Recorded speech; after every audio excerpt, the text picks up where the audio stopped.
Santiniketan polytechnic college Durgapur SSC GD যাদের exam পড়েছে কিভাবে যাবে, তো এই ভিডিওর মাধ্যমে খুব সহজ সরলভাবে তোমরা জেনে যাবে। তো প্রথমেই বলে দিই, হাওড়া লাইন বা ব্যান্ডেল লাইনে যাদের বাড়ি, তো তারা ডাইরেক্ট ট্রেনে করে দুর্গাপুর যেতে পারো, বা বর্ধমান থেকে দুর্গাপুরে যেতে পারো। তো দুর্গাপুরে কোন ট্রেন যাচ্ছে বা সমস্ত কিছু চেক করেই যাবে।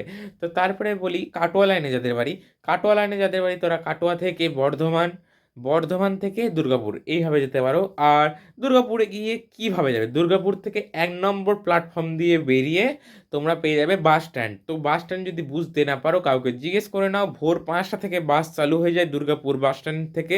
তো ওখানে গিয়ে বলতে পারো প্রান্তিক পাড়া বা দুর্গাপুর ইস্কন বা নিচন রোড, এই তিনটে জায়গায় গেলে তোমরা কলেজে যেতে পারো। তো সব থেকে সুবিধা হচ্ছে প্রান্তিক পাড়া, প্রান্তিক পাড়া থেকে তোমরা টোটো ধরে নেবে, 20 থেকে 30 টাকা লাগবে। তোমরা বাসওয়ালাকে বলবে যে থাকবে ওখানে, আমরা প্রান্তিক পাড় যাব, ওখান থেকে তোমরা আবার নামিয়ে দেওয়ার পর টোটো ধরে নেবে, কলেজের সামনে নামিয়ে দেবে। তো এইটা 1 ঘন্টা 20 মিনিট ওরাল লাগবে টাইম।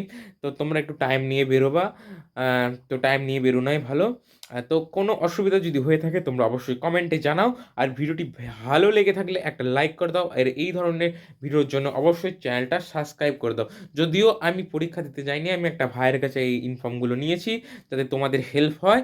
তো চলো তাড়াতাড়ি ভিডিওটি লাইক করে চ্যানেলটি সাবস্ক্রাইব করে নোটিফিকেশনটা অবশ্যই অন করে দাও এই ধরনের আরও ভিডিওর জন্য।